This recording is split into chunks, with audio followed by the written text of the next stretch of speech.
Assalamualaikum warahmatullahi wabarakatuh. Dengan saya Iqbal Putra Maulana dari Universitas Darul Ulum, Prodi Teknik Elektro semester 5. Baik, di sini saya akan mempresentasikan presentasi berjudul Peran Big Data dalam Pengkomputeran Strategi Pemasaran Digital. Setelah kita memahami pentingnya topik ini, mari kita masuk ke inti pembicaraan. Inti dari presentasi saat ini yaitu transformasi pemasaran di era digital. Yang pertama, pada era pemasaran berbasis data. Di era digital, pengembangan teknologi dalam kecerdasan AI dan analitik big data mengubah sangat besar dalam strategi pemasaran. Oleh karena itu, pemasaran berbasis data sangat vital untuk perkembangan daya saing, keterlibatan, dan kepuasan pelanggan. Dan tidak hanya itu, memberikan kemampuan untuk memahami dan merawat perilaku konsumen, sehingga dapat mengatur apa saja kebiasaan yang akan dilakukan konsumennya. Yang kedua adalah konteks dalam industri e-commerce, terutama dalam industri e-commerce di Indonesia ini, yang merupakan salah satu faktor paling dinamis saat ini.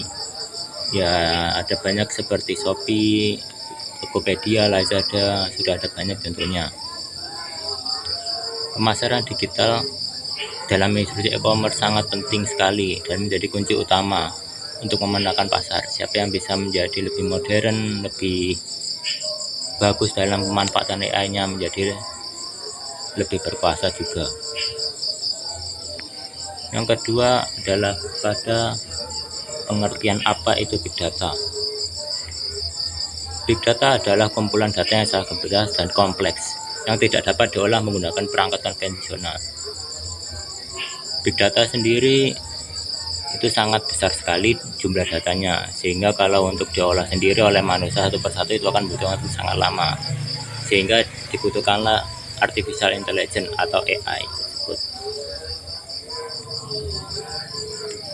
Dalam AI ada juga beberapa ada juga beberapa hal-hal yang harus diperhatikan juga, yaitu 3V dan 5V. Karakteristik utama 3V dan karakteristik tambahan 5V. Joe Lenny, seorang analisis dari Gartner, menerangkan 3 karakteristik utama, yaitu volume, mengacu pada jumlah data yang sangat besar dihasilkan atau dikumpulkan sebuah organisasi atau kelompok. Yang kedua adalah velocity. Velocity merupakan kecepatan data masuk dan diproses yang akan menghasilkan sebuah data. Semakin cepat data-data yang besar tadi diproses, semakin lebih baik. Yang ketiga adalah variety atau jenis data yang dihasilkan. Data yang ada sangat bervariatif sekali, mulai dari data tabel hingga semi-struktur dan struktur seperti teks, video, gambar, nama, kontak, dan semacamnya. Yang kemudian ada karakteristik tambahan lagi, yaitu veracity atau ketidakpastian atau kualitas data tersebut. Mengacu pada ketidakpastian, data mentah yang selalu sebelum diolah biasanya tidak bisa menjadi sebuah bukti akurat atas suatu hasil. Yang selanjutnya adalah value atau harga atau kepentingan. Ini menekankan pada pentingnya mengubah data yang terkumpul menjadi nilai bisnis yang berharga melalui analisis yang tepat.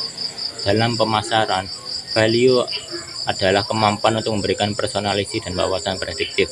Semakin bagus data tersebut, semakin prediktif pula hasil yang dihasilkan nanti. Yang selanjutnya adalah manfaat utama big data. Big data semata-mata tidak hanya memunculkan data yang banyak, tapi juga memberikan beberapa manfaat. Yang pertama adalah mengidentifikasi pola pembelian dan preferensi produk dengan cepat, seperti halnya ada pada toko online. Sekali kita mencari suatu barang itu akan terusan muncul. Yang kedua adalah memberikan segmentasi pasar yang lebih detail dan akurat. Yang ketiga, memperkuat hubungan pelanggan jangka panjang. Pemasaran prediktif memperkirakan tren pembelian dan merespon perubahan pasar secara proaktif. Yang selanjutnya adalah mengukur efektivitas iklan dan mengoptimalkan alokasi anggaran, return on investment. meningkatkan kualitas produk dan layanan berdasarkan analisis sentimen pelanggan. Selanjutnya yang terakhir adalah memperkuat loyalitas dan meningkatkan kepuasan pelanggan. Peningkatan pemahaman konsumen dalam Big Data adalah alat utama untuk mendapatkan wawasan yang lebih dalam tentang konsumen. Dengan melakukan analisis data, perusahaan dapat memperoleh wawasan mendalam tentang perilaku dan demokrasi pelanggan. Dalam peningkatan loyalitas dan kepuasan pelanggan berdampak langsung pada pengalaman pelanggan. Semakin bagus pengalaman yang didapatkan oleh pelanggan, semakin loyal juga mereka pada organisasi yang mereka kerjasamai. Selanjutnya, personalisasi berbasis data untuk pengalaman pelanggan. Sebelumnya telah menjelaskan pada manfaat umum, dan salah satu manfaatnya paling transformatif itu adalah personalisasi berbasis data. Personalisasi berbasis data membuat profil konsumen yang sangat akurat berdasarkan data perilaku, demografi, dan preferensi yang akan nantinya menghasilkan sebuah rekomendasi produk yang sesuai dengan relevansi pelanggan tersebut, memberikan saran produk yang cocok untuk kehidupan mereka. Berdasarkan pada riwayat pencarian, pembelian, dan interaksi yang telah dilakukan oleh konsumen tersebut sebelumnya, pemesanan pemasaran yang tepat waktu, pengiriman konten promosi yang disesuaikan pada saat dan channel yang paling efektif, sehingga dapat mendapatkan hasil yang cenderung lebih efektif daripada penggunaan tanpa big data tersebut, yang kemudian didapatkan hasil pada peningkatan kepuasan pelanggan. Semakin puas pelanggan tersebut, semakin besar juga loyalitas yang akan diberikannya, yang akan memperkuat pelanggan jangka panjang dan meningkatkan customer lifetime value. Selanjutnya adalah integrasi big data dengan kecerdasan buatan. Integrasi antara big data dan kecerdasan buatan adalah sangat penting untuk pengolahan pada big datanya. Seperti yang dijelaskan pada di awal, big data jumlahnya sangat besar, sehingga melakukan pengolahan secara manual itu akan membutuhkan waktu yang sangat lama, sehingga dibutuhkanlah AI. Sehingga integrasi big data ini sangat penting. Big data yang jumlah data yang besar digunakan untuk memasuk informasi penting seperti demografi, lokasi, kebiasaan belanja, dan lain sebagainya. Yang selanjutnya adalah AI menganalisis data dalam jumlah besar dan mengidentifikasi pola perilaku konsumen tersembunyi. Nah, selanjutnya adalah kenapa sangat penting sekali integrasi big data dengan AI.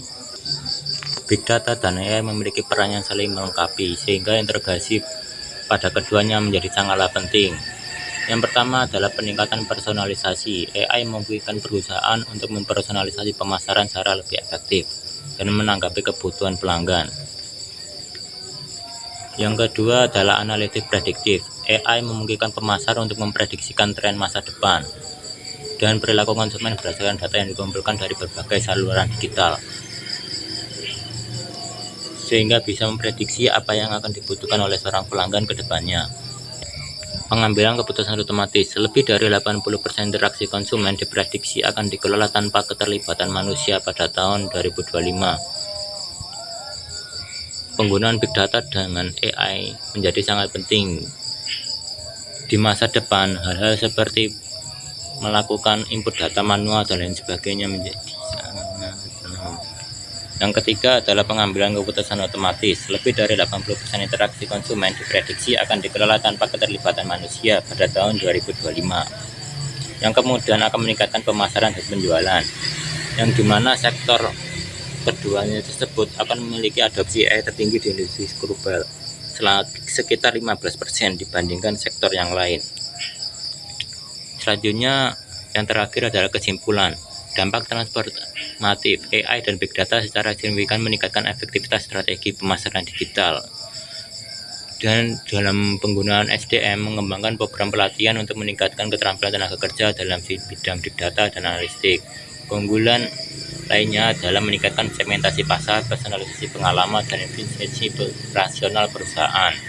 Yang keempat adalah etika dan privasi. Menggunakan big data dapat membuat data bocor menjadi tidak terlihat, data bocor yang kecil menjadi tidak terlihat, sehingga perlindungan data yang kuat itu sangat penting untuk menjaga kepercayaan konsumen.